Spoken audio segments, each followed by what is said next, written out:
অনেকটা পেরিয়ে গেছে। তো মহারাজ আপনাদের কাছে শ্রীমৎ স্বামী অভেদানন্দজি মহারাজের সম্পর্কে আলোচনা করবেন। মহারাজকে আলোচনা করার জন্যে অনুরোধ করছি।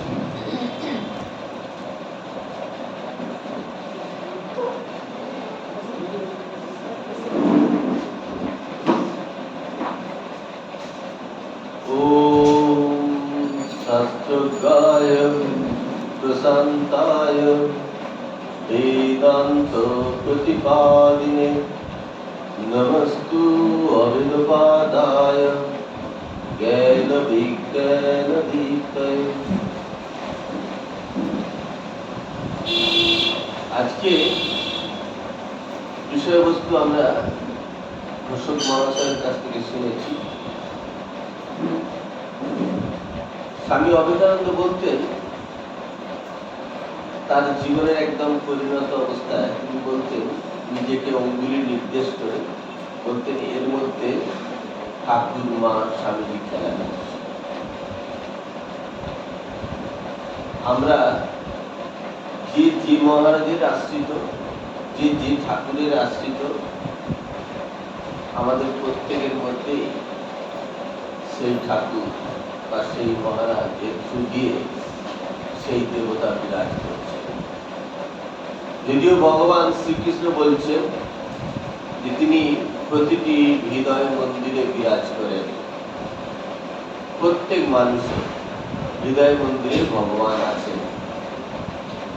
এটা আমরা বিশ্বাস করি না করি, অন্তত গীতার সূত্রে এটি প্রমাণিত যে আমাদের প্রত্যেকের হৃদয় মন্দিরে ভগবান বিরাজ করছে। সেক্ষেত্রে স্বামী অভেদানন্দ তার গুরু শ্রীরামকৃষ্ণের কথা উদ্দেশ্যেই বলছেন যে তার গুরু শ্রীরামকৃষ্ণ তার হৃদয়ে বিরাজ করছে, তার মধ্যে খেলা করছে। এবং মায়েরও আশীর্বাদ তিনি পেয়েছিলেন।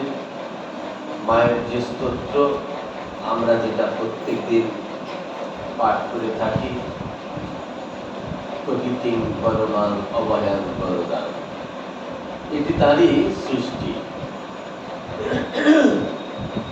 বা ঠাকুরের যদি ধ্যান করতে যান, হৃদয় কমল মধ্যে রাজিতং নির্বিকল্পং সদা সদা অখিলকেন গীতং ভবে যুগল পরমহংসং রামকৃষ্ণ, এও তারই সৃষ্টি। অর্থাৎ ঠাকুরের ধ্যান করতে যান বা মায়ের ধ্যান করতে যান বা মায়ের স্তব পাঠ করতে যান, সবই স্বামী অভেদানন্দের রচনা। তার রচনার বৈশিষ্ট্য এইরকম, তিনি যেটা ধ্যানে পেতেন সেটাই রচনা করতেন। তিনি ধ্যানে যেটা দর্শন করতেন সেটাই প্রকাশ করতেন। শ্রীরামকৃষ্ণ যখন তার জিহ্বায় মূল মন্ত্র লিখে দিলেন, লিখে দেওয়ার পর থেকে তার একটার পর একটা দর্শন হতে থাকে। শ্রীরামকৃষ্ণ তাকে বলেছিলেন, যখন যা দেখবি সব এসে এখানে বলবি। শ্রীরামকৃষ্ণকে বলতেন না যে আমাকে বলবি, এমন বলতেন না, এখানে এসে বলবি। অর্থাৎ শ্রীরামকৃষ্ণকে জানাতে বলতেন।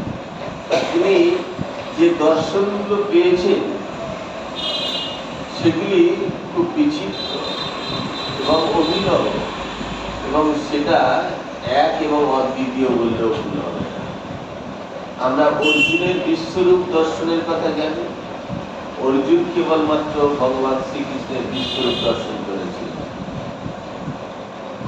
আর যারা রথী মহারথী ছিলেন তারা বুঝতে পারেননি। তারা বুঝতে পারছে এইটুকু যে শ্রীকৃষ্ণ অর্জুনকে কিছু একটা বলছে, একটা কিছু কথোপকথন হচ্ছে।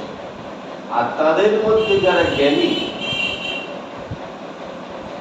তারা কিছু একটা অনুমান করছে, আরো কিছু উপায়, কিন্তু দর্শন করছেন কেবলমাত্র অর্জুন। দিব্যচক্ষু পেয়েও কিন্তু সঞ্জয় সবটা দেখতে পাচ্ছেন। তিনি শুধুমাত্র বুঝছেন, কিন্তু পুরোটা সব দেখতে পাচ্ছেন। সব খবর শুনছেন, বলছেন, ভাষ্যকারের মতো, দূরদর্শনের মতো একটা ভাষ্য দিচ্ছে, কিন্তু অর্জুন কেবলমাত্র দর্শন করছে ভগবানের যে সারা বিশ্ব তো তার মুখ, সারা বিশ্ব জুড়ে তার হাত, সারা বিশ্ব জুড়ে হাত পা সবকিছু, সমস্ত দেব দেবতা তার মধ্যে দেখছে। সেটা কেবলমাত্র অর্জুন দেখছে, আর সবাই নয়। এরকম ঠাকুরের প্রত্যেক সন্তানও ঠাকুরের মধ্যে কিছু কিছু দর্শন করেছে, কিন্তু অভেদানন্দজি যে দর্শন করছে সেটা এই বিশ্বরূপ দর্শনের মতোই। কারণ সেটা ঠাকুর বলেছে, যদি অলৌকিক ঘরে উঠলি তোরা কোনো দেবদেবীর দর্শনের বাকি রইল না। এই কথাগুলি শ্রীরামকৃষ্ণ বলছে।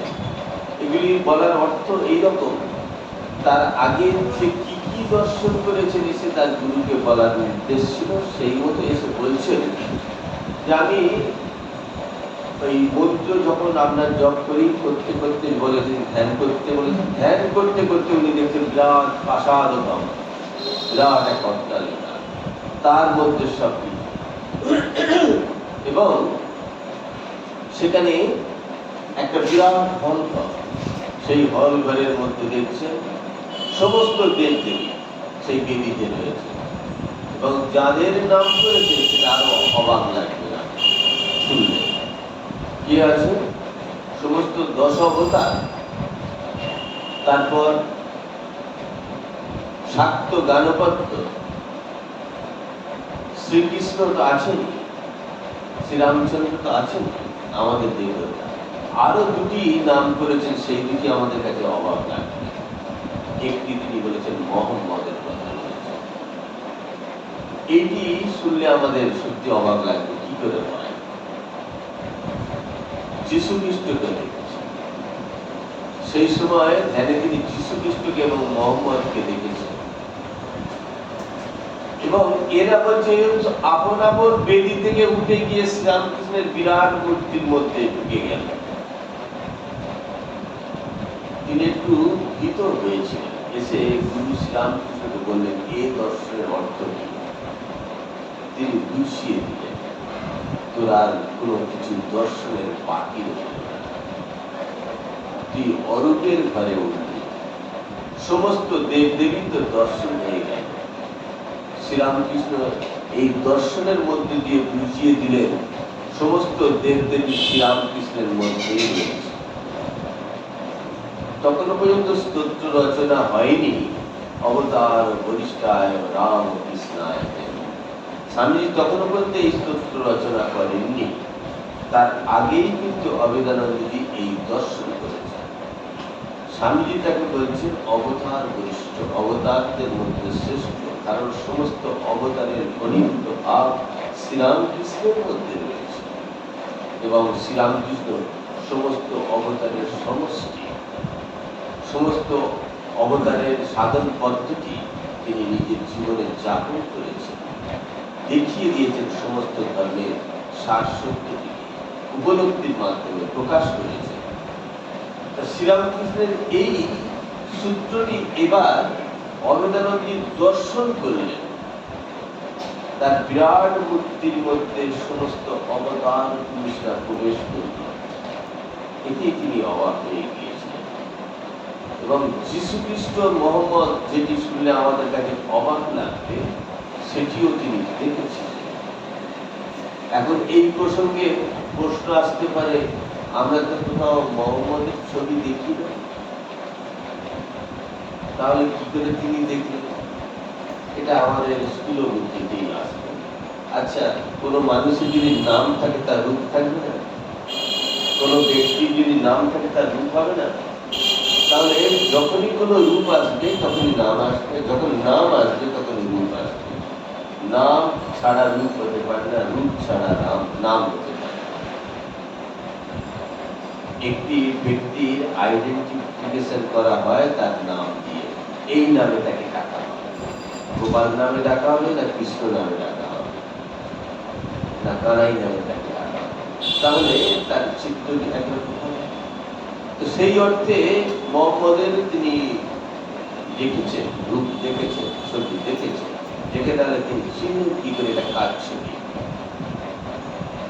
কার রূপ এটা, তিনি সেটা দেখেছেন।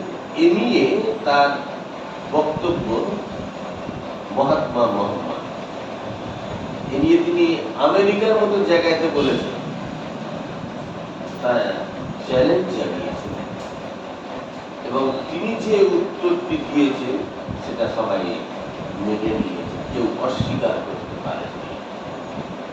আমি যদি যুক্তি দিই, আপনি যদি আমার থেকে আরো বড় যুক্তিবাদী হন, আমার যুক্তির উপরে আরো একটি যুক্তি আরোপ করতে পারেন, তার থেকেও যদি বড় যুক্তিবাদী আসেন তার উপরে যুক্তি খাড়া করতে পারেন, তার থেকেও বড় যুক্তিবাদী আসেন আরো যুক্তি খাড়া করতে পারেন, কিন্তু যখন বিষয়, যখন দর্শন হয়, তখন তাকে আমরা খণ্ডন করতে পারি। অবেদানন্দী দর্শন বিষয় এবং তিনি যা দেখেছেন তাকে খণ্ডন করা যায়। তিনি যীশু খ্রিস্টের রূপ দেখেছিলেন। তিনি যখন এই ঘটনাটি বলছেন আমেরিকায় যে যীশু খ্রিস্টের সঙ্গে তার দেখা হয়েছে এবং তিনি দেখেছেন তার জীবের সঙ্গে মিলিয়ে গিয়েছে একাকার, তখন তাকে চ্যালেঞ্জ জানিয়ে দুজন ফাদার এসেছিলেন এবং তাকে জানিয়েছেন, কথা বলেছেন তার সঙ্গে। তিনি মঞ্চ থেকে বলার পরে তার পুরো যীশু খ্রিস্টের উপর বক্তৃতা শুনেছেন। তিনি একটি বক্তৃতার বিষয় ছিল না why a Hindu accepts Christ but reject church anyway। সারা জাগানো তার বক্তৃতা ছিল, ফাদাররা শুনতে এসছে, সামনে বসে পুরো বক্তৃতা শুনেছেন। শোনার পর তাকে প্রশ্ন করবেন বলে তাকে বলছেন, মহাশয় আপনি যে এত কিছু বলছেন, আপনি কি দেখেছেন বা কি? হ্যালো হ্যালো, আপনি কি কিছু বুঝেছেন? আপনি কি কি দেখেছেন? এত কথা যিশু সম্বন্ধে বলছেন। মহারাজ যীশু খ্রিস্ট সম্বন্ধে যতগুলো পয়েন্ট দিয়ে বক্তৃতা দিয়েছিলেন, তারা শোনার পরে তাকে প্রশ্ন করার জন্য যখন আসছেন, তখন তাদের একটু তারা দূরত্ব রেখে চলছে। এই কথাটি এভাবে বললে হয়তো আমাদের ঠিক বোধগম্য হবে কিনা। কথাটি এইরকম, মহারাজকে অ্যাটেনশন ড্র করাতে গিয়ে তার একটু থতমত খাচ্ছে, তাকে বলবো কি বলবো না। যখন বাজার দিয়ে একটা হাতি চলে যায়, আরো অন্যান্য ছোটখাটো কোনো জীবজন্তু তারা একটু সরে দাঁড়ায় এবং সেফ ডিস্টেন্স বজায় রাখে। তিনি যখন মঞ্চে থেকে নামছেন, আমি এই সূত্রটি বলছি, অভেদানন্দজির সেবক ছিলেন তখন স্বামী বিজয়ানন্দজি, আমেরিকাতে যিনি ছিলেন, তার সেবকের এক জবানবন্দিতে কথা। এই সেবকের কাছ থেকে ঘটনাটি শুনেছিলেন স্বামী আত্মস্থানন্দজি। এটা বেলগড়িয়া স্টুডেন্টস হোমের এক ছাত্রাবাসের একটি স্মরণিকায় প্রকাশ হয়েছিল। সেখানে বলা হয়েছে এইরকমই যে অভেদানন্দজি যখন মঞ্চে থেকে নামছেন, দাদাটা যাচ্ছেন, ইতস্তত করছেন, তাকে বলবো কিনা, তার অ্যাপিয়ারেন্স যে তিনি কোন দিব্য ব্যক্তিত্ব, ঈশ্বর প্রেরিত মহাপুরুষ, তার কাছে বলাটা ঠিক হবে কিনা, অপরাধ হবে কিনা। তাকে অ্যাটেনশন দরকার হচ্ছে, স্যার ফরগিভ মি স্যার, ক্ষমা করবেন স্যার, আমি একটু কথা বলতে চাই। মহারাজ ঘুরে দাঁড়িয়ে বলছেন, কিছু বলছো? স্যার আপনি এত যে যীশু খ্রিস্টের উপর বলছেন, আপনি কি দেখেছেন? কি করে আমরা ঠিক আমি তাকে দেখেছি, এরকম করে নিজের টোকা দিয়ে সেই অধিকারের কথা বলছি। তারা বলছে, স্যার যদি কোনোভাবে আপনাকে আঘাত দিয়ে থাকি ক্ষমা করবে। তারা সমস্ত বক্তৃতাটা শুনেছে, শুনে তারা এই কথা বলছে, অর্থাৎ যীশু খ্রিস্টকেও তিনি দর্শন করেছিলেন এবং তিনি প্রমাণ করেছেন। সূত্রটি আমাদের বর্তমানে তারই কাশ্মীর ও তিব্বত ভ্রমণ বলে একটি বই আছে, বইটি পড়লে জানবেন যে যীশু খ্রিস্ট ছিলেন একজন ইন্ডিয়ান সেক্ট। যিনি ভারতবর্ষে এসেছেন এবং পুরীতে গিয়ে বেদ অধ্যয়ন করেছেন এবং কাশ্মীরের লাদাখে যে হিমিস গুম্ফা আছে সেখানে তিনি শাস্ত্র অধ্যয়ন করেছেন এবং হিমিস গুম্ফায় সেখানে লামাদের সেবা শুশ্রূষায় তিনি বেঁচে উঠেছিলেন। তাকে যে ক্রুসিফাই করা হয়েছিল তাতে তার মৃত্যু হয়নি, যা বাইবেলের একটি পয়েন্টকে তিনি নতুন অধ্যায়কে তিনি উন্মোচন করে দিয়েছেন।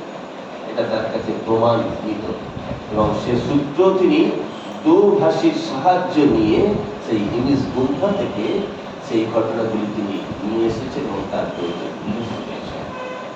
এই একটা বিরাট গবেষণা। তবে এই গবেষণার পিছনে ছিল স্বামী বিবেকানন্দেরই সাহচর্য। আমরা হয়তো সেটা সবাই জানি না। স্বামীজি আর অভেদানন্দজি যখন আমেরিকায় রয়েছেন, সেইখানে নটোভিস নিকোলাস বলে একজন গবেষক যীশু খ্রিস্টের উপরে একটি বই লেখেন। তাতে লিখেছেন তিনি যে এই যীশু খ্রিস্ট ইন্ডিয়াতে গিয়েছিলেন, শেষ জীবন তার ওখানে কেটেছে। তার যে আন্নোন চ্যাপ্টার রয়েছে যীশু খ্রিস্টের লাইফে, সেটা ইন্ডিয়ায়। এই সূত্রটি স্বামীজি এবং অভেদানন্দজি জানতেন। নিকোলাসের সমস্ত বই ব্যান করা হয়েছিল, আর সেখানে লাইব্রেরিতে ছিল, স্বামীজি অভেদানন্দজি দেখেছিলেন। কিন্তু স্বামীজি স্বল্পায়ু সময় নিয়ে এসেছিলেন, তার শরীর চলে যায় স্বল্পকালের মধ্যেই। কিন্তু অভেদানন্দজি সেটি মাথায় রেখেছিলেন।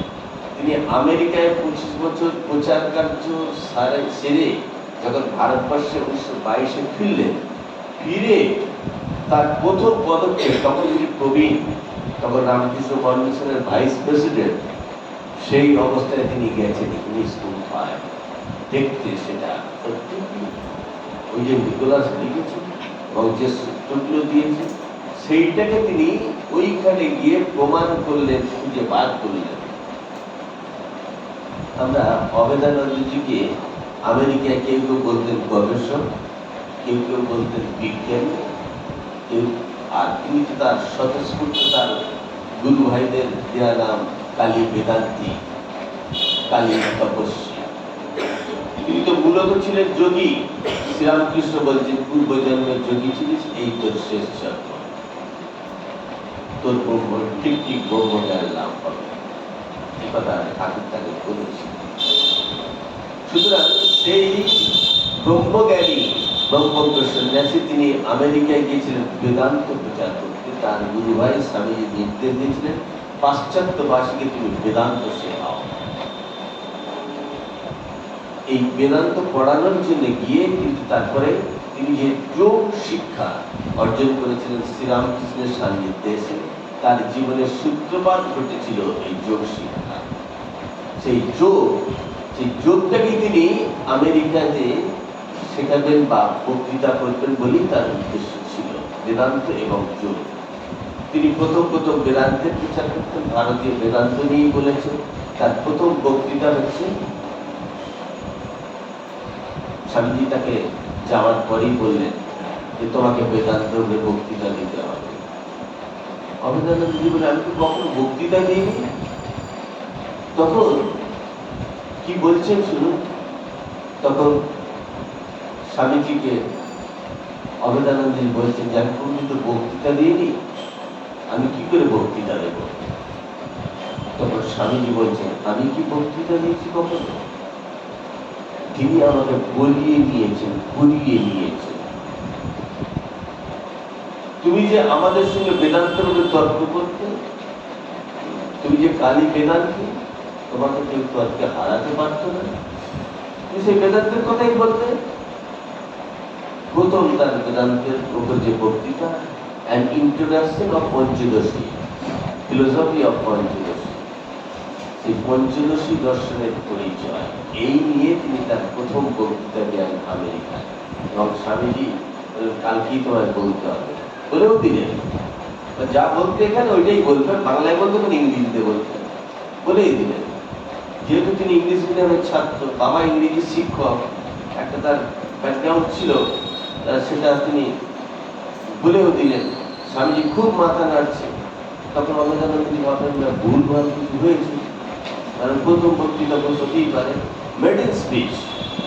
স্বামী অবদান ডেবুল ইন দ্য ওয়েস্ট একটি লেখা আছে, দেখবেন তাতে বলা হয়েছে যে প্রথম বক্তৃতাতে তিনি সাড়া পেলেন। স্বামী খুব মাথা নাড়ছে যে অবদানন্দজি মধ্যে কিছু একটা হয়ে গেছে বোধ হয়। তারপর জিজ্ঞেস করলেন অনুষ্ঠানের শেষে, স্বামীজি নিজেই বলে দিলেন, কারণ তিনি ঠিক করছিলেন এবারে তিনি ইন্ডিয়ায় আসবেন, ভারতবর্ষে আসবেন অভেদানন্দজির ওপর ভার দিয়ে। তা অভেদানন্দজিকে ঠিক উপযুক্ত তার যেরকম বক্তার পছন্দ ছিল, যেরকম বক্তার প্রয়োজন সেটা তিনি পেয়ে গেছেন, তাই তিনি মাথা নাড়ছিলেন। তিনি বক্তৃতার শেষে বললেন, even if I perish out from this plane, my message will be sounded through this dear city and the world will hear it. আমি যখন স্থূল শরীরে থাকবো না, তখন আমারই বার্তা আমার এই প্রিয় গুরুভাইয়ের কণ্ঠে জগৎ শুনবে। আমারই বার্তা, আমারই কথা। এই কথা স্বামীজি তাকে আশীর্বাদ স্বরূপ করেছিলেন। আশ্চর্যভাবে সেটি পূর্ণতা পেয়েছিল। সফলতার সঙ্গে তিনি 25 বছর, তার আগে আগে দেখবেন যারা গেছেন স্বল্পকালীন সময়ে বা সেভাবে সেখানে তাদের ক্লাইমেট শুট করেনি বা কিছু, কিন্তু অভেদানন্দজি গিয়েছেন যখন থাকার জায়গা ছিল না, মাথা গোজার জায়গা ছিল না, তখনও বেদান্ত সোসাইটি হয়নি। স্বামীজি যতদিন ছিলেন ভাড়া বাড়িতেই কেবলমাত্র ওই প্রচার কার্য করেছেন, থেকেছেন। এবার অভেদানন্দজি গিয়ে থাকার জায়গায় তিনি লিখছেন, যেদিন যে জায়গায় বলতে যান সেদিন সে জায়গায় থাকেন, সেখানেই থাকেন। তার খাওয়ারও জায়গা নেই, থাকারও জায়গা নেই। অর্থাৎ কেউ যখন বলেন একজন ইন্ডিয়া থেকে এসছে একজন বেদান্তিস্ট, কেউ বলে একজন যোগী এসছে, তার যোগের উপর বেদান্তের উপর তিনি স্পেশালিস্ট ছিলেন, বক্তৃতা ভালো দিতেন। তার বেদান্তের উপর যেমন বই আছে তেমনি যোগের উপরে 5টি বই আছে। তাকে বলতে যেতে হতো বিভিন্ন ইউনিভার্সিটি, সোসাইটি, কলেজ যেতে হতো, এবং তাদের সাহচর্যে সেখানেই তার থাকা, সেখানেই খাওয়া। এরপরে তিনি আস্তে আস্তে তিনি বেদান্ত সোসাইটি তৈরি করেছিলেন আমেরিকায়। স্বামীজি যে স্বপ্ন দেখেছিলেন সেই স্বপ্নের রূপ দিয়েছিলেন অভেদানন্দজি। এটাও স্বামীজি একটি পত্রে লিখছেন যে তিনি তিনবার আমেরিকার দরজায় কড়াঘাত করেছেন, কিন্তু কেউ দরজা খোলেনি। আমার ইচ্ছে ছিল আমেরিকা একটা আমাদের পার্মানেন্ট হেডকোয়ার্টার হোক। তুমি সেটি করেছো। আমার যে স্বপ্ন ছিল স্বপ্নকে তুমি রূপ দিয়েছো বাস্তবে। এতে আমি যে আনন্দ পেয়েছি তা তোমায় লিখে বোঝাতে পারবো না। স্বামীজি বলছেন, আমি কখনো তোমাকে ভাষায় প্রকাশ করে বোঝাতে পারবো। এই আনন্দে আমি মারা যাব। শুনেছেন এরকম কথা? একমাত্র ভবিষ্যৎ বক্তা বিবেকানন্দই বলতে পারে। তিনি ভবিষ্যৎ দ্রষ্টা, তিনি যা বলতেন তা মিলিয়ে নেবেন। এবং কি বলছেন, জানি এই আনন্দে মারা যাব, আর তোমার সঙ্গে আমার দেখা হবে না। এই যে চিঠিতে লিখছেন, এরপরে স্বামীজির সঙ্গে আর অভেদানন্দজি আর দেখা হবে, এটা তার শেষ দিকে। দেখা হয়নি বলে তুমি আমার স্বপ্নটাকে রূপ দিয়ে বেঁচে যে কি আনন্দ পেয়েছে। মানুষ তো আনন্দের চোখ দিয়ে জল বেরিয়ে পড়ে, আনন্দ আসছে। স্বামীজি বলছে, তুমি যে আমার স্বপ্নটাকে শপথ করেছো, আমি চেয়েছিলাম আমেরিকাটা কিছু হোক, তিনবার চেষ্টা করে কিছু হয়নি, কিন্তু তুমি যে করেছো, আমার স্বপ্নটাকে রূপ দিয়েছো, এতে এত আনন্দ পেয়েছে, সেই আনন্দেই আমি মারা যাব। সেটি অভেদানন্দজি করেছেন, উনি জেনেই এত খুশি হয়েছিলেন। তিনি ঠিক লিখছেন এইরকম ভাবে, thrice I knocked at the door of New York, but did not respond. Well, brother, you have established a permanent headquarters. This is the first time I have found our old home in New York. এবং শেষকালে আরেকটি এতে বলছে পত্রে, আর আমি বেশি দিন থাকবো না, তুমি যে আমার স্বপ্নে একটি বেদান্ত সোসাইটি করেছো, এতেই আমি আমার শরীর থাকবে না, চলে যাবে। আমার স্বপ্নের কাজ শেষ, এটাই তিনি চেয়েছিলেন।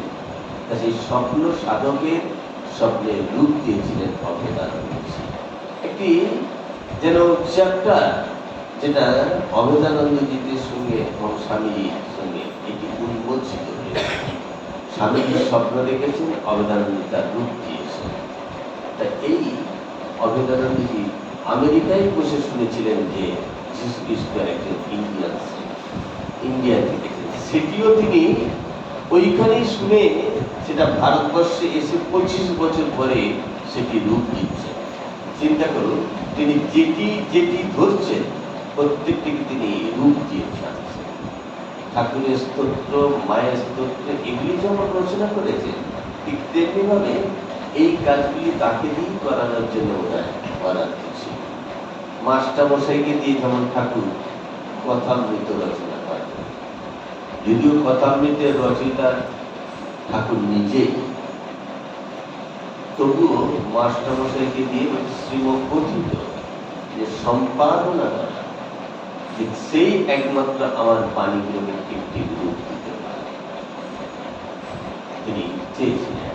এই মাস্টারমশাই আবার এই কথামৃত যে ইংরেজি হোক, কালী ভাই তুমি আমেরিকায় আছো, একটা ইংরেজি অনুবাদ করো, তুমি আমেরিকায় আছো, তোমার ইংরেজি অনুবাদ খুব ভালো হবে বলে মাস্টারমশাই এই কথামৃতের যে প্রথম খণ্ড, যেটা বর্তমানে কথামৃতের এক খণ্ডের জিস্ট, সেটা তিনি অভেদানন্দজিকে আমেরিকায় পাঠান এবং অভেদানন্দজি আমেরিকা থেকেই তার প্রথম এডিশনটি তিনি অনুবাদ করেন ইংরেজিতে, এবং তিনিও ঠাকুরের কাছ থেকে যা শুনেছিলেন তার সঙ্গে সংযোজন করেন করে আমেরিকা থেকে প্রথম বের হয় গসপেল অফ রামকৃষ্ণ। পরবর্তীকালে সেই বইটির নাম তিনি দিয়েছিলেন, যেহেতু পরবর্তীকালে কথামৃতের পুরোটা অনুবাদ করা হয় ভারতবর্ষে, সেখানে একটা গসপেল অফ রামকৃষ্ণ হয়, তাই অভেদানন্দজি সেই অনুবাদটির নাম ইন্ডিয়া এডিশনে চেঞ্জ করে দিলেন। যেহেতু গসপেল অফ রামকৃষ্ণটা আমেরিকা এডিশন ছিল, তিনি যখন ভারতবর্ষে এলেন, সেই গসপেল অফ রামকৃষ্ণ সেই বইটির নাম চেঞ্জ করে দিলেন মেমোয়ার্স অফ রামকৃষ্ণ। সেটি এখনো পাওয়া যায় এবং সম্প্রতি সেটিকে আরো আরো পরিবর্তিত এবং পরিমার্জিত সংশোধন করে সেটির নাম করা হয়েছে রামকৃষ্ণ কথামৃত রামকৃষ্ণ, এইরকম নাম সেটিও পাওয়া যায়। এগুলি অভেদানন্দজির সৃষ্টি। সুতরাং অভেদানন্দজি যে দিকটি ধরেছেন সেদিকটিকে রূপ দিয়ে ছেড়েছেন। ওই যে পাশ্চাত্যের মানুষ তাকে বিজ্ঞানী বলে থাকতেন, টমাস আলভা এডিসন, তার সঙ্গে তার সাক্ষাৎ হয়েছিল যে তিনি প্রথম একজন ভারতীয় সন্ন্যাসী যিনি আমেরিকার প্রেসিডেন্টের সঙ্গে আলাপ করেন। ম্যাকক্লিন তখন আমেরিকার প্রেসিডেন্ট, তার সঙ্গে অভেদানন্দজির আলাপ হয়। এবং টমাস আলভা এডিসন যিনি গ্রামোফোন আবিষ্কার করেছিলেন, তিনি তার সেই আবিষ্কারের কপি যে তিনটি প্রথম করেছিলেন, একটি অভেদানন্দজিকে, একটি ম্যাকক্লিনকে এবং একটি নিজের কাছে করেছিলেন।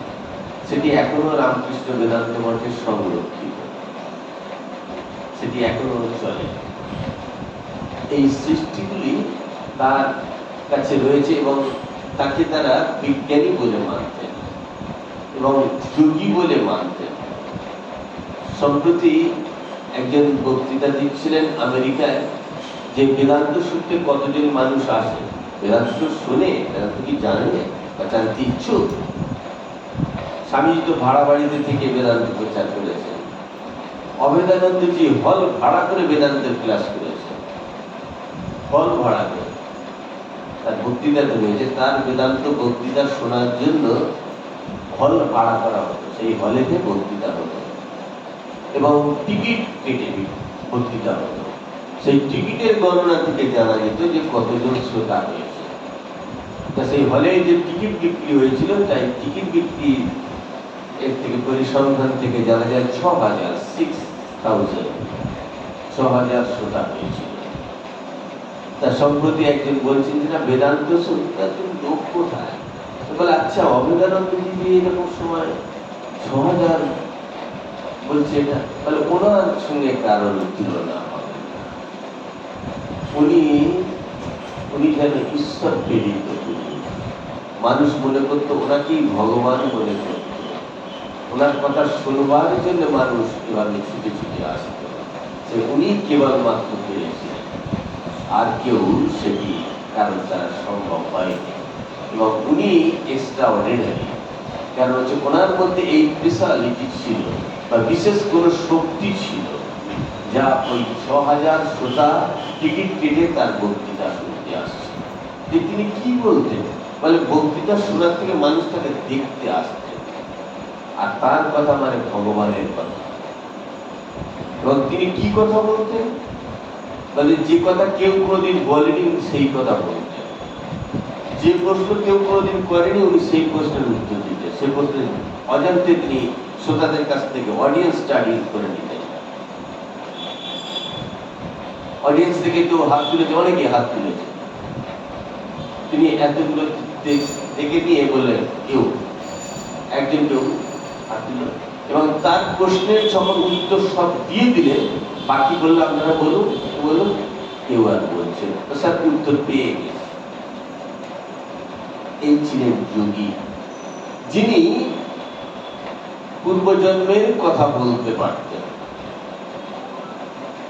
যেটি অভেদানন্দের দ্বারাই কেবলমাত্র সম্ভব হয়েছিল। শ্রীরামকৃষ্ণের আশীর্বাদে বলছেন পূর্বজন্মে তুই যোগী ছিলিস। ঠাকুর বলছেন এই যে সূত্রটি তিনি করে দিয়েছিলেন, সেই সূত্রটি ধরে দিয়েছিলেন যোগী যে সে কেবলমাত্র পারে তার পূর্বজন্মের ঘটনা বলতে। আচ্ছা, মানুষ মরে গেলে মরে যাবার সময় তার কি খুব কষ্ট হয়, ব্যথা যন্ত্রণা হয়? আমরা তো একদিন না একদিন স্কুল শরীর ত্যাগ করবো, সেটা কি আমরা জানতে পারবো? আমার সেই মৃত্যুর সময় কষ্ট হবে কি কষ্ট হবে না? তাহলে থেকে একটা কি ব্যবস্থা করে যেতে পারি আমরা? এটা কাকে বলবেন কেউ উত্তর দিতে পারবে? এরকম কেউ আছে যদি বলতে পারবেন যে মরার সময় কি হবে না হবে? প্রশ্নটা অভেদানন্দজি কি করা হয়েছিল, কারণ তিনি এপারের কথা বলতে পারেন, ওপারের কথাও বলতে পারেন। তিনি পূর্বজন্মের কথা বলতে পারতেন, যেহেতু যোগী ছিলেন তাই বলতে পারতেন। তাকে জিজ্ঞেস করা হলো যে মৃত্যুর সময় কি খুব কষ্ট হবে? মহারাজ কি বলেন? আমরা একটা যুক্তিনিষ্ঠ ব্যাখ্যা দিতেই পারি, ডাক্তার তিনি একটা ব্যাখ্যা দিতেই পারেন, এবং যে ব্যাখ্যাটা সর্বসম্মত হবে কিনা, গ্রহণযোগ্য হবে কিনা। উনি বলেন না না, মৃত্যুর সময় ঘুম ঘুম মনে হয়, ব্যথার যন্ত্রণা কষ্ট না।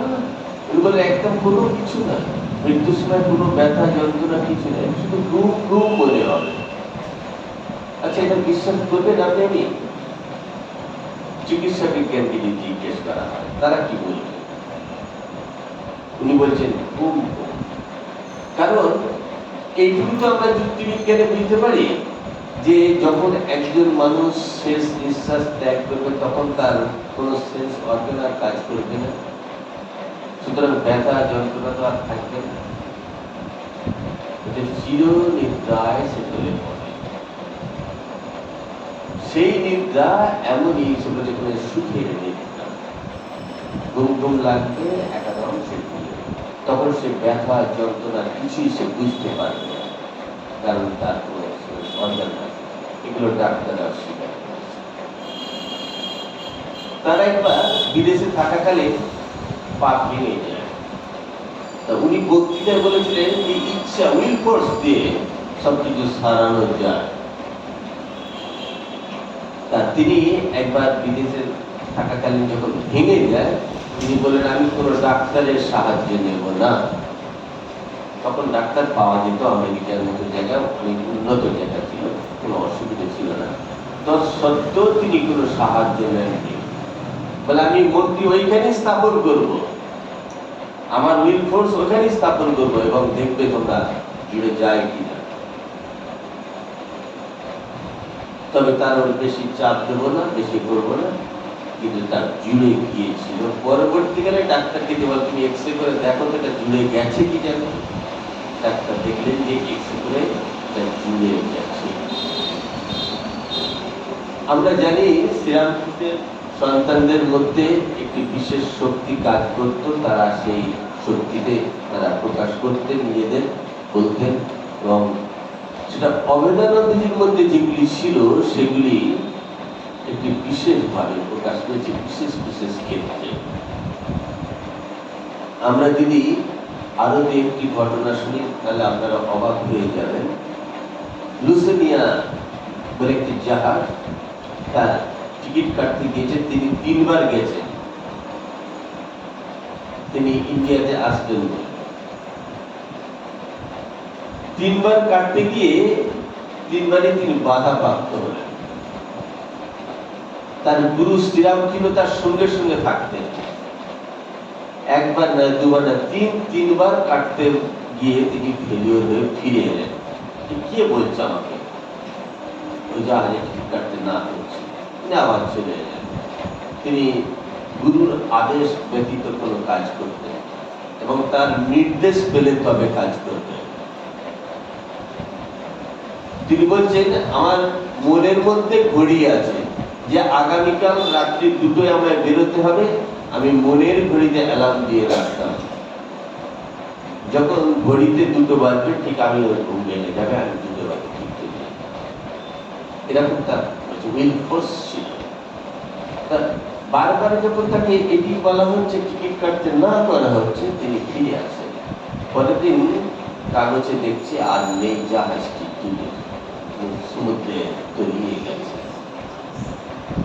তিনি বললেন যে আমাকে পরমহংসদেব বলতে এবার আমার গুরু তিনি চালিত করছে। বলে কেন?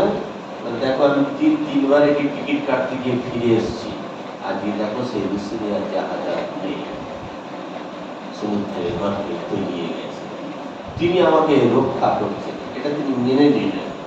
তাই তার আদেশ ব্যতীত আমেরিকায় থাকাকালে 25 বছরের মধ্যে 17 বার তিনি আটলান্টিক পাড়ি দিয়েছেন। মানুষ একবার জীবনে পাড়ি দিতে পারে কিনা সন্দেহ, খুব কম ব্যক্তি পারে না। তা তিনি 17 বার আটলান্টিক পাড়ি দিয়েছেন। সুতরাং তাকে প্রচুর বিদেশের মধ্যে যাতায়াত করতে হতো। সেই যে অভেদানন্দ যিনি শ্রীরামকৃষ্ণের কাছে যোগ শিক্ষা করতে গিয়েছিলেন, কিন্তু সেই যোগের যে কি শক্তি সেটি তিনি জীবনে প্রয়োগ করেছেন, এবং যখন সেটি দেখতেন এবং যখনই সেটা সময় পেত তখনই প্রকাশ পেত।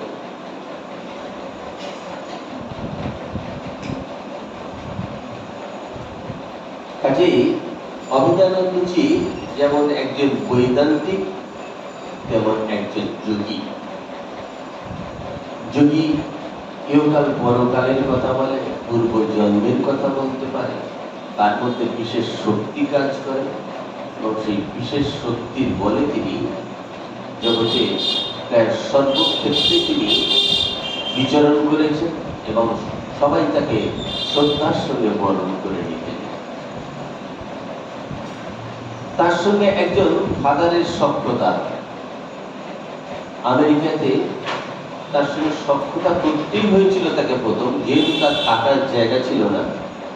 একজন ফাদারের সঙ্গে সখ্যতা হয়েছিল, সেই ফাদার সেখানকার পপুলার, তিনি বিভিন্ন জায়গায় বক্তৃতা দিয়ে বেড়ান এবং সুতরাং অভেদানন্দজিকে বিভিন্ন জায়গায় বক্তৃতা দিয়ে নিয়ে যাবেন এবং তিনিও বক্তৃতা দেন, উনি বেদান্তের উপর বক্তৃতা দেন এবং যোগের উপর বক্তৃতা দেন।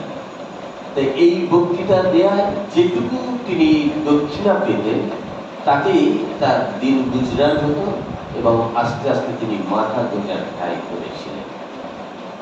এইভাবে তিনি বলছেন যখন তিনি বেদান্ত সোসাইটি তৈরি করলেন আস্তে আস্তে এইভাবে, তখন নিজে জমি চাষ করতেন, নিজে গাড়ির ড্রাইভ করতেন, নিজে রান্না করতেন, একাই সব, একা নিজে রান্না, নিজের কাপড় চোপড় পরিষ্কার করা সব।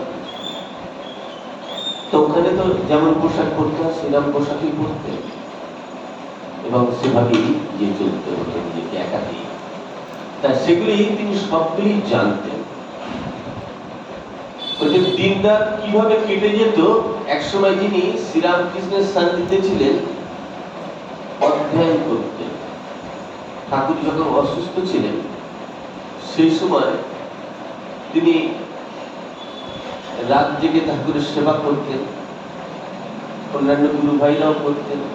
কার কোন দিন পালা পড়বে, অভেদানন্দজি যেদিন যে পালা পড়তো, যার পালা পড়তো, অভেদানন্দজি যেদিন পালা পড়তো, বা অভেদানন্দজি যখন যখন রাত্রে তার সেবা করতেন, তিনি করতেন কি একটা বই নিয়ে পড়তেন, ঠাকুর দেখতেন। মানে কি ব্যাপার,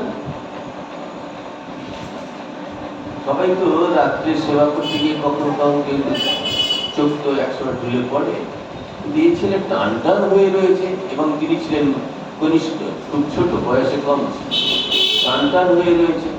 দেখে বলে, কি করছিস? বললেন, আমি একটি বই পড়ছি। কি বই? ঠাকুর জিজ্ঞেস করে, জন স্টুয়ার্টের দর্শন। কি শেখায়? বলে, তর্ক শেখায়, একে অপরের যুক্তি খণ্ডন করতে শেখায়। ঠাকুর শুনে, বেশ বেশ পড়বি, তবে কি জানিস, নিজেকে মারতে হলে একটা নরুন হলেই যথেষ্ট, আর অপরকে মারতে হলে ঢাল তলোয়ার লাগে। বেশ বেশ, তুই পড়াশোনা করবি। তিনি অভেদানন্দজি বলছেন, ঠাকুর আমায় আশীর্বাদ করেছিল এই পড়াশোনার জন্য। বললে, তুই তো এখানে ব্যস্ত, ছেলেদের মধ্যে পড়াশোনা ঢুকালি। তখন ও পড়াশোনার রেওয়াজ ছিল না অত, তিনি ওই পড়াশোনা ঢোকালেন। বেশ বেশ বেশ, মানে এই পড়াশোনাটাই তার ঢাল, তরোয়াল, বর্ম, এটাই তাকে বাঁচিয়ে রাখবে, এটাই তাকে এগিয়ে নিয়ে যাবে। পাশ্চাত্যে এই যে পড়াশোনা তিনি করেছিলেন, সেইগুলি কিন্তু তার পরবর্তীকালে ঢাল স্বরূপ কাজে রেখেছে। যখন যেখানে গেছে, ফাদার ধরেছেন, যেখানে আমাদের দেশেতে যারা ফাদার, এখানকার যিনি মহান, তাকে বিবাহ অনুষ্ঠানে থাকতে হয়। আপনি আমার অতিথি, আপনি আমার কাছে একজন মহান ব্যক্তিত্ব, আপনাকে সেই বিবাহ অনুষ্ঠানে যেতে হবে।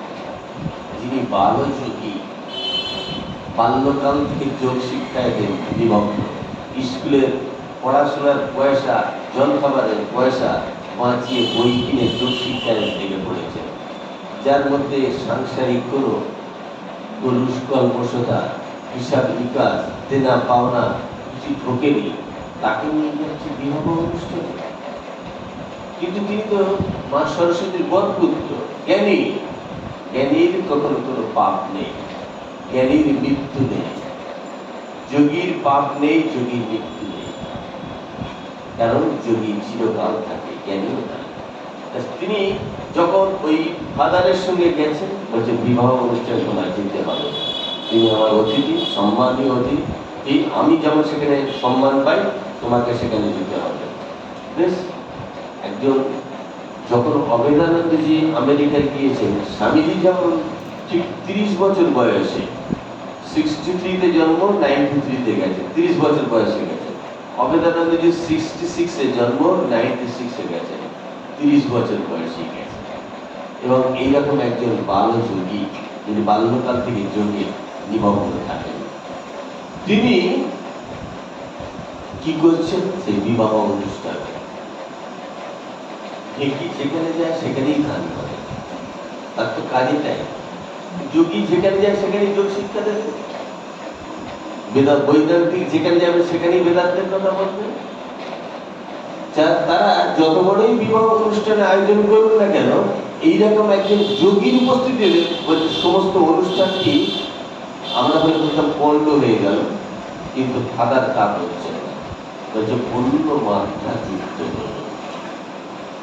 বিবাহ অনুষ্ঠান আমেরিকায় যেভাবে হয়ে থাকে, এই ইন্ডিয়ান সেন্ট, ইন্ডিয়ান যোগী উপস্থিতিতে তা অন্যরকম এক মাত্রা যুক্ত হল। কি যুক্ত হল? তিনি ফাদার তাকে বলেছে এই হয় আমাদের ফাদার ইত্যাদি ইত্যাদি, তাদের যীশু খ্রিস্টের প্রতি শপথ নেওয়া ইত্যাদি ইত্যাদি বলেছেন। তখন তিনি বললেন, দেখুন তার বৈদান থেকে এই যে ঠাকুর বললেন পড়াশোনাটাই তোর ঢাল দরওয়ার, এই পড়াশোনা করেছিলেন এত, এবারে তিনি বলে দিলেন, বেদ থেকে বলে দিলেন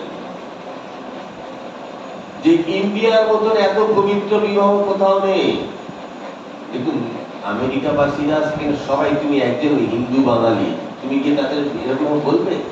কি তার সাহস দেখুন, এবং কি শক্তি দেখুন, কি বলছে এরকম বলছে পবিত্র বিবাহ আর কোথাও নেই সারা পৃথিবীতে, ইন্ডিয়া হচ্ছে সবচেয়ে পবিত্রতম দেশ। তোমরা শোনো, বলছে বিবাহ অনুষ্ঠান সব বন্ধ হয়ে গেল ওনার বক্তৃতা শুনতে লাগলো। তিনি কি বললেন? বললেন যে এখানে একটি হৃদয়ের সঙ্গে আরেকটি হৃদয়ের মিলন, বলে এটি খুব আধ্যাত্মিক ব্যাপার। এটি ভারতীয় যে বিবাহ পদ্ধতি, আমরা হোম যজ্ঞ করে তাকে শপথ নিই, এইসবগুলো যাদের বলছে তারা তো সব জানে না, অগ্নি সাক্ষী করে। তোমরা জানো সব, তারা তো অবাক হয়ে, যারা এসব কথা কখনো শোনেনি তারা তো শুনতে পারে। এবং এইরকম আমেরিকার বেশ কিছু বড় বড় ফাদার যারা ছিলেন, তাদের সঙ্গে এত তার বন্ধুত্ব হয়ে গেল, ওই রকম একজন 30 বছর, তখন হয়তো 40 হয়েছে বয়সে, যখন তারা হয়তো তার পিতৃর বয়সে হয়তো 80 বছর বয়স, এইরকম একজন ফাদার অবেদানন্দকে গুরুর মতন শ্রদ্ধা করতেন, যে আপনি আমার গুরু, আপনি স্বয়ং যীশু খ্রিস্ট আমার কাছে এসেছেন আবার এই ধরে, এইরকম শ্রদ্ধা করেন। কিরকম শ্রদ্ধা দেখুন, যেটা শুনলে আপনারা অবাক হয়ে যাবেন। তিনি প্রথম একমাত্র এটি করতে পেরেছেন। আমাদের শরীর গেলে আমরা যেমন নিমতলা শ্মশানে বা কোনো শ্মশানে নিয়ে গিয়ে দাহ করি, কিন্তু খ্রিস্টানদের তো দাহ হয় না, তাদের তো একটা অন্য পদ্ধতি আছে, সেই পদ্ধতি হয়ে থাকে। সেই তিনি অবেদানন্দজির সঙ্গ করে ইন্ডিয়ার এই বিবাহ পদ্ধতি শুনলেন। ইন্ডিয়াতে মানুষকে শরীর চলে গেলে তাকে শরীর সমাধি দেওয়া হয়, ওখানে কোথাও কোথাও পঞ্চভূতে বিলীন করে দেওয়া, দাহ্য করে, এইগুলি তিনি শুনেছেন। এবং তিনি খুব পণ্ডিত মানুষ ছিলেন, এত জ্ঞানী মানুষ ছিলেন। অবেদানন্দজিকে গুরুর পদে বরণ করলেন, বললেন যে আমার যখন শরীর যাবে, আমাকে আমার শরীরকে যেন ইন্ডিয়ার পদ্ধতিতে দাহ করা হয়, সেটা ব্যবস্থা আপনাকে করতে হবে। এটাকে যদি বলে যান কোনো গুরুদেব, সে তার শিষ্যরা মানবে না? না, আমাদের গুরুদেবকে সব করা চলবে না, এরকম বলে না, বলবে তো। এবারে সেখানে দেখুন আমেরিকাতে কি হচ্ছে, দেখুন তিনি তো এই কথা বলে গেছেন। সেই বৃদ্ধ ফাদারের যখন শরীর চলে গেছে, তার যারা ফলোয়ার ছিলেন তারা অবেদানন্দকে গুরুর গুরু মানতেন, শ্রদ্ধা করতেন। শরীর চলে যেত, অবেদানন্দকে খবর দেওয়া হয়েছে, তিনি গেলেন। এবং ইন্ডিয়াতে কি পদ্ধতিতে মানুষকে দাহ করা হয় সেটা তার সব থেকে জানা হবে, এমন কথাও নাও হতে পারে। কিন্তু একজন নবীন, আর ছোটবেলা থেকে যোগ অভ্যাসে, আর এত কিছু তার দেখার সময় কোথায় পেলেন? 30 বছর বয়সে আমেরিকায় গেলেন। তিনি ভারতীয় যে পবিত্র পদ্ধতিতে দাহ কার্য হয় সেগুলি একটার পর একটা নির্দেশ দিচ্ছেন। যেমন করে আমাদের আচার্যরা বলে এইভাবে দাহ করতে হয় একজন আচার্যকে। আমাদের বেলমঠে দাহ কার্য করা হয় দেখে অধ্যক্ষ মহারাজকে যেভাবে রীতি, সেই রকম রীতি তিনি বলে দিচ্ছেন, এইভাবে করো, এইভাবে করো। তার যে একটা সেখানে খ্রিস্টান মানুষরা সবাই রয়েছেন, কেউ একজনের দুঃশব্দ করছেন না, বলছেন গুরু যেন শিষ্যের দাহ কার্য করাচ্ছে। অবেদানন্দকে যেন গুরুর মতন তারা শ্রদ্ধা করতেন, এবং তিনি যে বলে গিয়েছিলেন এটা তিনি করালেন, এবং সবাই শ্রদ্ধার সঙ্গে মেনে নিলেন যে আমার যেন শরীর গেলে আপনাদের ভারতবর্ষের ওই পবিত্র পদ্ধতিতে যেন পঞ্চভূতে আমার শরীরটি বিলীন করা হয়, যেন এরকম ভাবে কবর না দেওয়া হয় বা অন্যরকম কিছু ভাবে আমার শরীরটি, ঠিক তাই করার তিনি দাঁড়িয়ে থেকে নির্দেশ দিয়ে এই অবেদানন্দজি হয়। সবাই কিন্তু না মেনে নেওয়ারই কথা। কারণ একটি রিচুয়ালসের বিরুদ্ধাচরণ করা হচ্ছে, বলতে হবে যে এই রিচুয়ালসটি তো ওখানেই হয়ে থাকে, সেটা এখানে হবে কি করে? এখানে হতে পারে না। কিন্তু তার নির্দেশ তারা মেনে করবে, এই অবেদানন্দজির দ্বারাই সম্ভব। কাজেই অবেদানন্দজি এমন এক ব্যক্তিত্ব ছিলেন, তিনি যেটি ধরতেন তার শেষ থেকে থাকতেন। অবেদানন্দজি যখন শ্রীরামকৃষ্ণের কাছে গিয়েছিলেন, ওই যে পড়াশোনার কথা বললাম, সেই পড়াশোনার পরিণতি কি দেখুন। আমেরিকায় যখন খুব প্রচন্ড বক্তৃতা দিচ্ছেন, খুব নামডাক হয়েছে, ব্রহ্মানন্দময় লিখছেন একটি জায়গায়, চিঠি লিখছেন, দেখো ভাই কালী, নরেন্দ্রের যখন শরীর চলে গেল, ভাবলাম আর আমেরিকাকে আমাদের সবকিছু বুঝিয়ে ফেলতে হবে, আর কিছু হবে না আপনাদের। তুমি তো দেখছি আরো বেশি করে ফেললে। আমার কি মনে হচ্ছে নরেন তোমার মধ্যে দিয়েই কাজ করছে। এই কথা ব্রহ্মানন্দময়ের একটি চিঠিতে আছে, এবং সত্যি তাই। স্বামীজি স্যার বলেছিলেন, আমি যখন থাকবো না, তখন আমার বার্তা এই প্রিয় গুরু ভাইয়ের কণ্ঠে ধ্বনিত হবে, এবং জগৎ তার তাই হয়েছিল। কাজেই অবেদানন্দের সেই বক্তৃতা, সেটাই ঢাল কর্ম, সেটাই তাকে। আর যখন তিনি ঠাকুরের কাছে গিয়েছিলেন,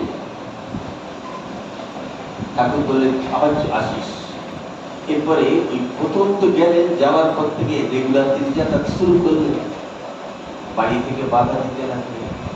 তার বাবা ছিলেন বিখ্যাত মাস্টারমশাই রসিক মাস্টার, ইংরেজি শিক্ষক, ওরিয়েন্টাল সেমিনারির শিক্ষক, এবং তার ছাত্র কে জানেন? স্বামীজির বাবা। এটা শুনলে আর একটু অবাক লাগবে। স্বামীর বাবা এবং গিরিশ ঘোষ, তিনিও তার ছাত্র। গিরিশ ঘোষ এক জায়গায় বলছে, কালী মহারাজ, তোমার বাবার পিটুনিতে মারের ভয়ে আমি স্কুল ছেড়ে দিয়েছিলাম। স্বামীজি থেকে নেই, অবেদানন্দের থেকে 3 বছরের বড়, তার বাবা কি করে অবেদানন্দের ছাত্র? এটা আমাদের যুক্তি মিলবে না। কিন্তু ইতিহাসের নিরিখে সেটা মিলে গেছে। অর্থাৎ স্বামীজি যেমন বাবার প্রথম সন্তান, আর অবেদানন্দজির বাবার তখন বেশ প্রবীণ মানুষ বলতে পারেন, বয়স্ক মানুষ, তার সন্তান অবেদানন্দ, নবীন সন্তান। তা সেই দিক থেকে একটা মিলে গেছে। অবেদানন্দজি যেখান থেকে স্বামীজি থেকে 3 বছরের ছোট, অথচ তার বাবা স্বামীজির বাবা, আর অবেদানন্দজির বাবা ছাত্র স্বামীজির বাবা। এবং এই বিশ্বনাথ দত্ত স্বামীজি বাবার কাছে পড়েছে। সেই অবেদানন্দজি, যিনি ওই বাবার ইংরেজি একজন শিক্ষক, প্রতিষ্ঠিত শিক্ষক, সেই রকম লোকের ছেলে যদি হয়, তার তো একটু মান সম্মানের ব্যাপার থাকে। তাকে তো যা তা করলে হবে না। কিন্তু প্রথম থেকে যোগ শিক্ষা শুরু করলেন, বাবার ইচ্ছে না থাকলেও তিনি শুরু করেছিলেন। এবার পরমহংসদেবের কাছে যাওয়ার পর তার বাবার কিন্তু ইচ্ছা ছিল না, আনতে গিয়েছিলেন। এই রসিক মাস্টার খুব প্রতিষ্ঠিত ব্যক্তি ছিলেন। ঠাকুর বলছেন, রসিক মাস্টার তোমার ছেলেকে খেয়ে ফেলেছে। এই কথাটি কিন্তু আমাদের কাছে একটু অবাক লাগবে। খেয়ে ফেলেছে মানে পাড়ার বুড়োরা যেমন করে মাথা খায়, এইরকম কিরকম খেয়ে ফেলেছে? তার মানে ঠাকুর তার মধ্যে ঢুকে গেছে। আর তুমি যতই চেষ্টা করো না কেন মাস্টার, আর তুমি পড়াতে পারবে না, আমি যা পড়িয়ে দিয়েছি পড়ে নিয়ে, এটাই হয়তো হবে। তার হয়তো এরকম স্কুলে অর্থ করলে বা নিজেদের মতন করে অর্থ করলে এরকমই দাঁড়াবে। কিন্তু রসিক মাস্টার কোনো বিরক্তি করেনি। যখন রসিক মাস্টারকে ঠাকুর বলছে, তোমার ছেলেকে আমি খেয়ে ফেলছি, অর্থাৎ কালীপ্রসাদকে খেয়ে ফেলেছি। এই যে খেয়ে ফেলেছি কথাটা শুনলে, এই কথাটা অবেদানন্দজি তার জীবনের একদম শেষ দিকে তিনি লিখছেন। ঠাকুর যেমন অবেদানন্দজিকে খেয়ে ফেললেন, সুতরাং অবেদানন্দজি ঠাকুরের নির্দেশ ব্যতীত চলতে পারবেন না। একটু চলতে গেলে তিনি শ্রীরামকৃষ্ণ তাকে বাধা দেবেন বা শ্রীরামকৃষ্ণ তাকে চালিত করবেন। সুতরাং তার নির্দেশ ছাড়া তার চলার কোনো উপায় নেই। আমরা তার জীবন পরবর্তীকালের জীবন দেখি, তো সেই জীবনে তাই যে তার ইচ্ছে ছিল কিনা এই যে রামকৃষ্ণ বেদান্ত মঠ তিনি জীবনের শেষ দিকে করলেন, এটা তার ইচ্ছে ছিল কিনা। তিনি একটি বিশেষ বিদ্যা জানতেন, এই বিশেষ বিদ্যাটা তিনি ভারতবর্ষ থেকে রপ্ত করেননি। ভারতবর্ষে বেদান্তি এবং যোগী বলেই পরিচিত ছিলেন, কিন্তু আমেরিকার মানুষরা যখন তাকে প্রশ্ন করতে থাকে, যেহেতু যোগী তিনি সমস্ত বিদ্যা অর্জন করতে পারেন এবং তাদের কাছে সেই নিয়ে তিনি কিন্তু ঠাকুর নিরঞ্জন মহারাজকে বলেছিলেন তুই ভূত ভূত করলে ভূত হয়ে যাবে, কিন্তু অভেদানন্দজিকে এরকম কথা বলেননি। আর তখন এই ভূত ভূত করতেন না, তিনি যোগ আর বেদান্ত নিয়ে থাকতেন, যোগ শিক্ষা আর বেদান্ত চর্চাই ছিল। কিন্তু আমেরিকাতে যখন মানুষ তাকে এই প্রশ্ন করত, তখন তো তাকে উত্তর দিতে হবে। যোগীর কাছে কিছু অজানা নয়, সব বলে দিতে পারেন।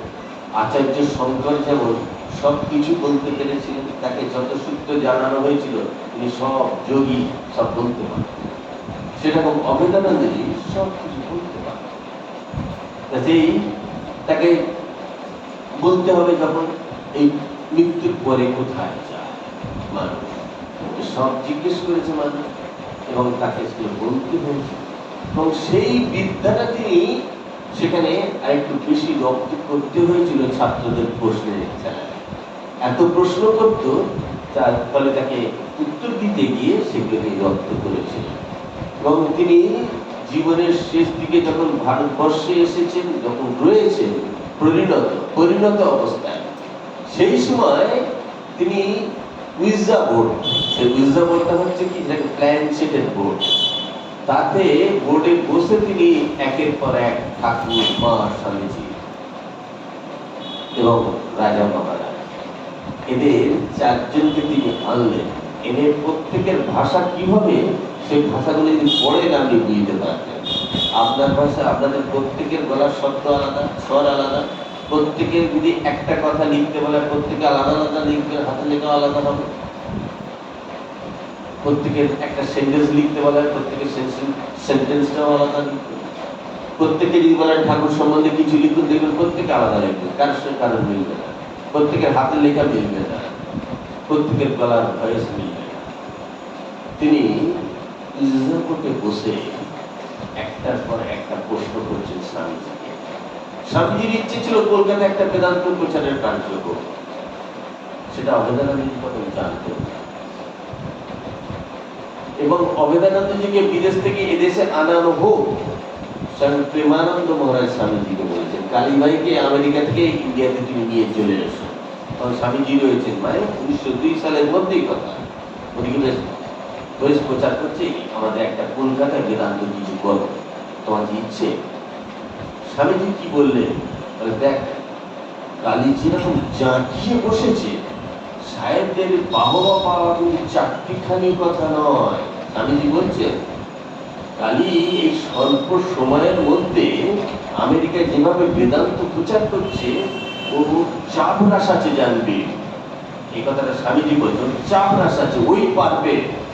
সাহেবদের কাছে বেদান্ত পড়ানোর কথা চারটিখানি কথা নয়, যাত্রার কম্ব নয়, ওর চাপ রাস আছে, ওই পারবে। এই যে স্বামীজি স্বীকৃতি দিলেন, বলে প্রেমানন্দ মহারাজের আবেদন নাকচ হয়ে গিয়েছিল। ওকে আর বললেন কি স্বামীজি, ও যেরকম জাঁকিয়ে বসেছে, যদি ওকে এদিকে ইন্ডিয়ায় নিয়ে আসি কি হবে জানি, পাশ্চাত্যটা অন্ধকার হয়ে যায়। তো যেরকম ভাবে বেদান্তের আলোয় আলোকিত করছে, ওদিকে অন্ধকার কোথাও। স্বামীজির ইচ্ছে ছিল এবং সেই বেদান্ত প্রচারের কার্য তিনি সেটি করলেন। যে অল্প সময়ের মধ্যে তিনি একটি বেদান্ত সোসাইটি করে ফেলেছেন, এটি দেখেই স্বামীজি খুশি হয়ে গিয়েছেন। কাজেই এবার যখন তিনি ভারতবর্ষে এসে বেদান্ত সোসাইটি করতে যাচ্ছেন, এবং সেটা তার অনুমতি আছে কিনা আমরা পূর্বেই শুনেছি, তিনি ঠাকুরের কথা ছাড়া চলতেন না। স্বামীজি তার জ্যেষ্ঠ গুরুভাতা তার কথা চলতেন ছাড়া চলতেন না, মায়ের কথা ছাড়া তিনি চলতেন না। তিনি সবাইকে একে একে উজ্জাপটে নিয়ে আসলেন এবং স্বামীজি সেই নির্দেশটি, যে তার ইচ্ছে ছিল কলকাতা একটা বেদান্ত সোসাইটি করবে, ঠিক তিনি যেভাবে কথা বলতেন সেইভাবেই বলেছেন। আপনারা যদি তাদের পড়ার সময় হয় পড়ে দেখতে পারেন। মৌল মানুষ স্বামী অভেদানন্দের জীবন দর্শনের উপর 3 খণ্ডে বই, এবং তারই অভেদানন্দেরই সুযোগ্য শিষ্য স্বামী প্রজ্ঞানানন্দজি, যিনি এই বিষয়ে সারা জীবন গবেষণা করে তিনি রচনা করেছেন। তার মধ্যে আছে বিষয়গুলি দেখতে পারেন। এবং বলছেন ঠিক স্বামীজির ইচ্ছে ছিল, ঠাকুরের ইচ্ছে ছিল মন্দির প্রতিষ্ঠা করতে। ঠাকুরে কি ছবি বসাবেন? হ্যাংডোরাক একটি ঠাকুরের ছবি এঁকেছিল, আপনারা দেখেছেন হয়তো। ছবিটি জানেন এখন প্রচার মাধ্যমের কল্যাণের সর্বজন স্বীকৃত। একসময় এটি যখন কোনো জায়গায় লেখা হতো সৌজন্যে রামকৃষ্ণ বেদান্ত মঠ লেখা হতো। আপনারা যারা প্রবীণ তারা দেখেছেন, তখন আনন্দবাজারে লিখলেও লিখছে সৌজন্যে রামকৃষ্ণ বেদান্ত মঠ লেখা হতো। কিন্তু এখন সেটি কপিরাইট চলে গেছে বলে আর লেখা হয় না। এটি অভেদানন্দজির সংগ্রহ। এটি তৈরি করেছেন যে শিল্পী, সেটাও একটা ইতিহাস। সে এক ব্রহ্মচারী,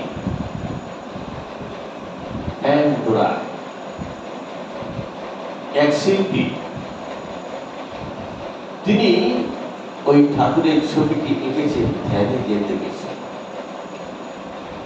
ধ্যানে পেয়েছে।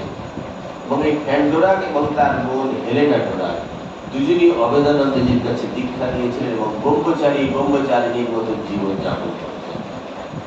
সাধন না হলে, ত্যাগ না হলে কোনো সৃষ্টি কার্য হয় না।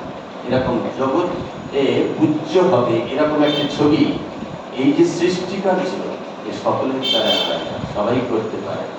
যার অখণ্ড ব্রহ্মচর্য আছে সেই করতে পারে। এরকম এক শিল্পীকে দিয়ে কি করিয়েছিলেন। সুতরাং ফ্যান্ডোরাকের সেই ছবিটি তিনি মন্দিরে স্থাপন করছেন, অত বড় ছবি করে তিনি একদিকে ধরেছেন। তার আরো শিষ্য যারা ছিলেন তাদের বললে ধরো, মানে প্রজ্ঞানন্দ, সদাত্মানন্দ, চিৎস্বরূপানন্দ, সদরূপানন্দ এরকম ছিলেন, শঙ্করানন্দ যারা ছিলেন তার শিষ্যরা, তারা ধরে মানে এই যে আমি ধরলাম ঠিক তোমরা এইভাবে ধরে থাকবে। আর তিনি ছিলেন পাঠ সিদ্ধ, যা বলতেন তাই করে যাচ্ছে।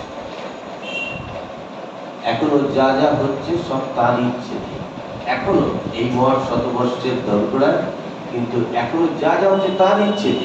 তিনি অলক্ষ্য থেকেই সব কলকাঠি নাড়ছে। এই বাকসিদ্ধ মহাপুরুষ যা বলেছেন তার উইজা বলে সকলের সমর্থন নিলেন এবং ওই মন্দির প্রতিষ্ঠা করলেন, করে বললেন। তারপরে প্রথম তো রামকৃষ্ণ বেদান্ত সমিতি করেছিলেন। তারপরে ঠাকুর নির্দেশ দিলেন যে দেবত্ব করতে, সেটাও তিনি উৎসর্গ করলেন। তারপরে তিনি রামকৃষ্ণ বেদান্ত মঠ করলেন এবং দেবত্ব স্টেট করলেন এবং সব সন্ন্যাসী ট্রাস্টি করে দিয়ে গেলেন। বলে এরা পরম্পরা ক্রমে করে থাকে। তাহলে কি বোঝা গেল? নেপথ্য থেকে ঠাকুরই তাকে চালিত করতে সেইভাবে চলে আসছে। এবং তার জীবনের শেষ দিকে এক অনুভূতির কথা তিনি একটি চিঠিতে লিখছেন এভাবে, সেটি লিখছেন আত্মসমর্পণ। একটা সময় তো আমরা তো জন্ম হইতেই তখন থেকেই আমাদের মৃত্যু ঘন্টা বেজে থাকে। যেদিনই জন্মাই সেদিনই যমরাজ তার যম দণ্ড নিয়ে মাথার উপর ঘুরতে থাকে, এই তোমায় জগতে নামিয়ে দিলাম, কাজ করো, যখন সময় হবে আবার শিখে যাবে। একটা সূত্রতে আছে যে তিনি চুলের মুঠি ধরে থাকেন আমাকে, একটা সময় তিনি তুলে নেবেন। তার যিনি যোগী তিনি তো বুঝতে পারবেন না, তার একটা সময় বুঝি সমাপ্তি ঘটবে, স্থূল শরীর যাবে, তা তিনি সেটা বুঝতেন, জানতেন। তাই স্থূল শরীর ত্যাগ করার আগে যেটুকু করণীয় তিনি দেবত্ব স্টেট করে দিলেন, এটি মঠ করে দিলেন এবং যেমন ভাবে চলনীয় চলার দরকার দার্জিলিংয়ে করলেন এবং কলকাতায় করলেন।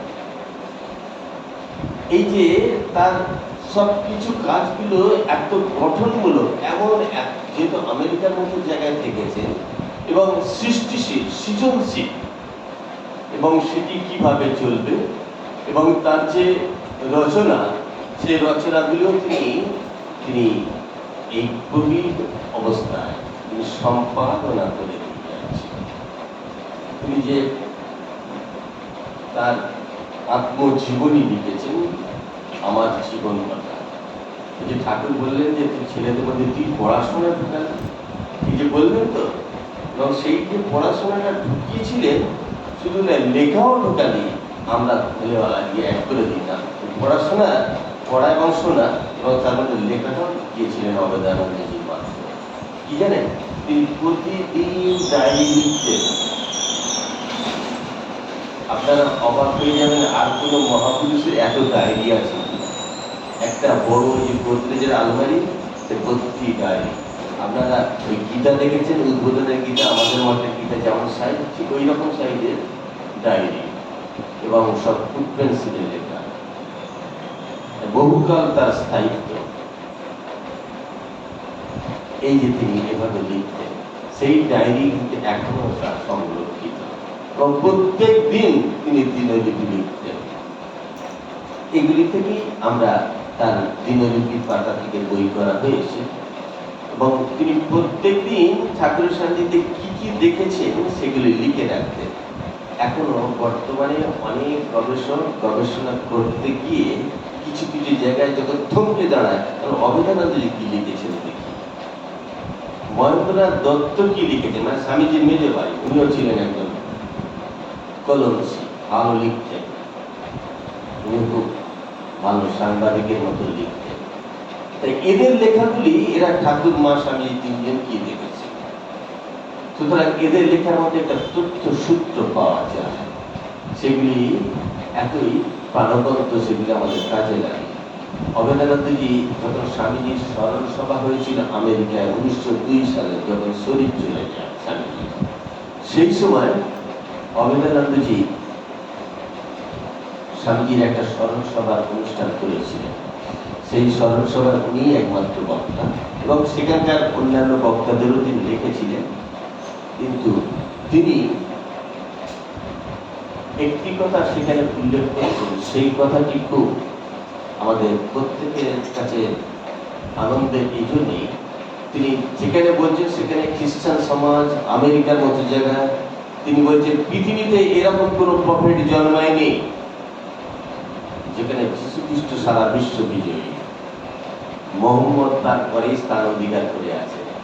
সেই রকম জায়গায় অবেদানন্দজি বলছেন পৃথিবীতে এরকম কোনো প্রফেট জন্মায়নি, যে প্রফেট খুব স্বল্পায়ু নিয়ে এসেছিলেন, স্বল্পকালে জগৎ জয় করে চলে গেলেন, তিনি হলেন স্বামী বিবেকানন্দ, আমার জ্যেষ্ঠ গুরু। এই কথা বলছে। আর শুধু তাই না, আমি এক বিরল অভিজ্ঞতার অধিকারী, একমাত্র আমি, নিজেকে বলছেন, আমি একমাত্র বিরল অভিজ্ঞতার অধিকারী। এই অধিকার কারণ নেই। সেটা কি? আমি একমাত্র তার সঙ্গে 3টি কন্টিনেন্টে থেকেছি, সঙ্গে থেকেছি, রাত্রি বাস করেছি, একসঙ্গে থেকেছি, যার কারণ অভিজ্ঞতা এতে নেই। কথা বলছে আমি একমাত্র 3টে কোথায়? এশিয়া, আমেরিকা, ইউরোপ, 3টি কন্টিনেন্টে আমি তার সহযোগী ছিলাম, এবং আমি দেখেছি দিনে রাতে তাকে এইরকম বিরল প্রফেট, উনি এই ভাষাটা ব্যবহার করেন, বা মহাপুরুষ, বলছে আমি আর দেখিনি। আর যাদের যাদের আমার কথা শুনি, তার কাছে তিনি সব খরচন্না মহাপুরুষ। তার গুরু ভাই সম্বন্ধে এক গুরু ভাই এমন সার্টিফিকেট দিতে পারে, তা আমরা অবাক পেয়ে যাই।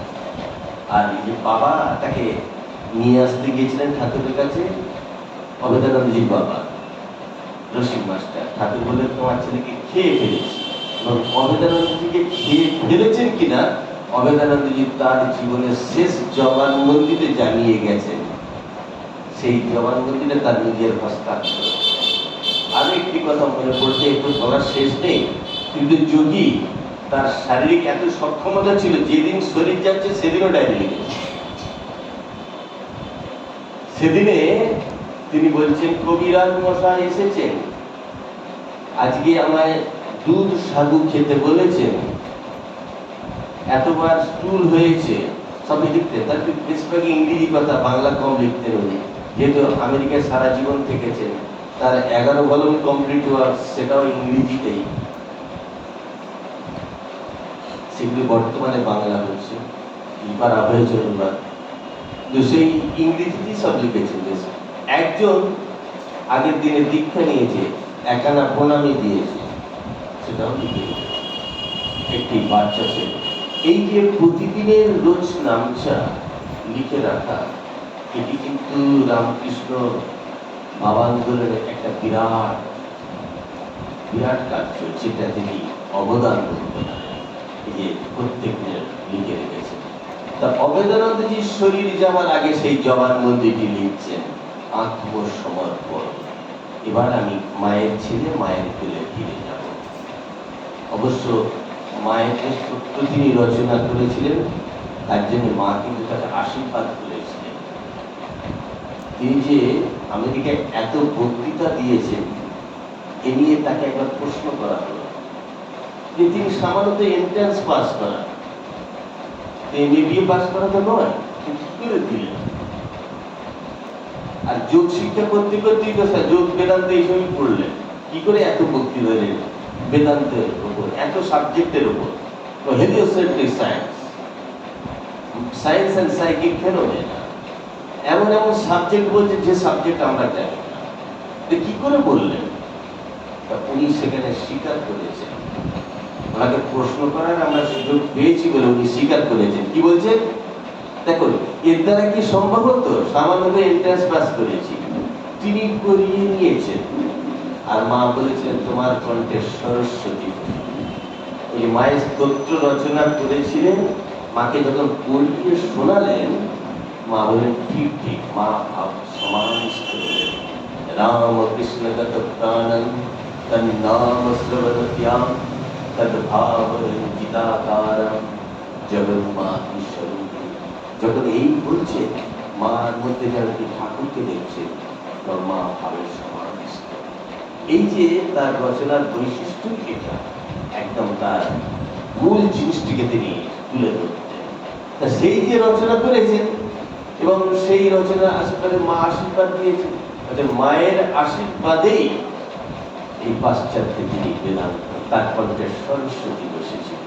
এবং অবেদানন্দজি সেই তার আত্মসমর্পণে শেষ একটি কবিতা লিখতেন। তিনি ইংরেজি বাংলায় উভয়তে তিনি সংস্কৃত সত্য রচনা করতে পারতেন, বাংলাতেও কবিতা রচনা করতে পারতেন, সবকিছু তিনি স্বচ্ছন্দ ছিলেন। তাই তিনি কবিতাকে কিরকম ভাবে লিখেছেন দেখুন। আত্মসমর্পণ একটি কবিতা লিখেছেন, যে কবিতাটি ভাষা এইরকম, আপনারা শুনলে অবাক হয়ে যাবেন। যেমন ঠাকুর তাকে খেয়ে নিয়েছিলেন, যে বললেন তার বাবাকে, বা তিনি ঠাকুরকে খেয়েছেন। তিনি কবিতা লিখছেন আত্মসমর্পণ, তার একদম পরিণত অবস্থার পরিণত রচনা, মানে তিনি ঠাকুরের পায়ের নিচে সমর্পণ করছেন, সেটি তিনি লিখে রেখে গেলেন। এই যে প্রত্যেক দিন দিনলিপি লেখা, এটাই বিশেষ পাওয়া, সেইটা আমরা আজকে পাচ্ছি। কি বলছেন? ঠাকুরের সহিত অভেদ জ্ঞান হয়ে একাত্ম হয়ে তিনি আত্মসমর্পণ লিখছেন। তুমি যে কৃপা করেছ প্রভু, তাহা কি আমি ভুলিতে পারি? তুমি যেমন খেয়েছ আমায়, আমি তেমন খেয়েছি তোমায়। এই রহস্য বুঝিবে কেবা, তাহা আমি বলিতে নারী। ঠাকুরের নির্দেশ ছিল তিনি কাউকে বলবেন না, যা কিছু সব আমাকেই বলবেন। সেটা তিনি বলছেন, এ রহস্য বুঝিবে কেবা, তাহা আমি বলিতে নারী।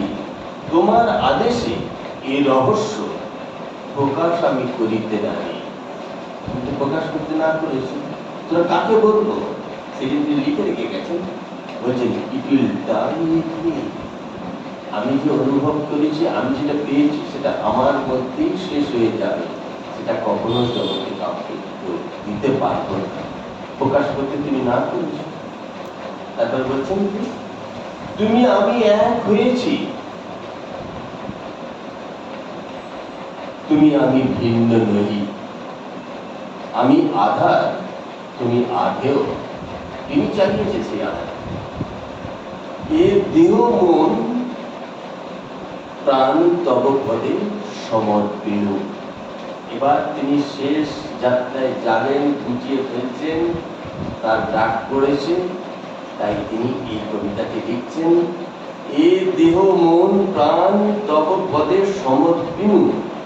এখানেও তার নিজের ইচ্ছা নেই, যাহা ইচ্ছা তাহাই করো। এই তার হচ্ছে শেষ রচনা। তাহলে এই যে কালের ডাকে তিনি সেই ডাকে সাড়া দিলেন এবং তার গুরুর পদে তিনি নিজেকে সমর্পণ করবেন বলে শেষ নির্দেশও তিনি দিয়েছিলেন যে আমার গুরু শেষ কৃত্য সম্পন্ন হয়েছিল কাশীপুর মহাশ্মশান। কাশীপুর শ্মশান ছিল মহামানবের, যখন সেখানে সমাধিস্থ হয়, সমাহিত করা হয়, তখন তো মহাশ্মশান হয়। সেই মহাশ্মশানে যেন ঠাকুরের পদতলে তাকেও সাহিত্য রাখা হয়, এটি তার নির্দেশ ছিল। সেই মতো তার সুযোগ্য সন্তানেরা সেটি করেছেন এবং কাশীপুর মহাশ্মশানে তার যখন শরীর যায়, তখন বেলুমঠ থেকে সাধুরা এসেছিলেন তাকে বেলুমঠে দাহ করার জন্য, কারণ তিনি রামকৃষ্ণ মঠ মিশনের তখনও ভাইস প্রেসিডেন্ট ছিলেন। কাজেই তাকে সেখানে, এবং আনন্দবাজার যদি সেই দিনে দেখেন তাহলে দেখবেন প্রথম পাতাতেই সেই খবরটি আছে, শ্রীরামজির শেষ সন্তানের দেহত্যাগ সমাহিত, আগামীকাল বেলুমঠে তার শেষকৃত্য সম্পন্ন হবে। আনন্দবাজার বেরিয়েছিল সেই দিনে, সেগুলো আছে কাটিয়ে গেছে। কিন্তু তার নির্দেশ ছিল, তার গুরুর আদেশ তব পদে সমর্পিত, এবং গুরুর চরণে তিনি নিজেকে সমর্পণ করবেন। এই যে নির্দেশ ছিল, সেই নির্দেশটি তিনি তার শিষ্যদের জানিয়েছিলেন। তার সেবক স্বামী সদানন্দের নেতৃত্বে, স্বামী প্রজ্ঞানন্দের নেতৃত্বে সেটি তারা গিয়ে সেখানে তাকে সমাহিত করলেন। এটিও এক ইতিহাস। সুতরাং অবেদানন্দজি তিনি তার জায়গায়, ঠিক আছে, আজকে স্বামী অবেদানন্দজির অনুধ্যান আমরা একটু করার কথা আমাদের বলা হয়েছিল, আজকে তার একটু অনুধ্যান করা হলো। সবাই ভালো থাকবেন। আপনারা যে সবাই এতক্ষণ ধৈর্যচ্যুতি ঘটাননি, সবাইকে অধীর আগ্রহ নিয়ে শুনছেন, এই জন্য আমি ঠাকুর মা স্বামীজি অবেদানন্দজি সবার কাছে আমি সবাইয়ের জন্য মঙ্গল প্রার্থনা করি, কল্যাণ প্রার্থনা করি। সর্বে ভবন্তু সুখিনা, সর্বে সন্তু নিরাময়া, জয়তু রামকৃষ্ণ।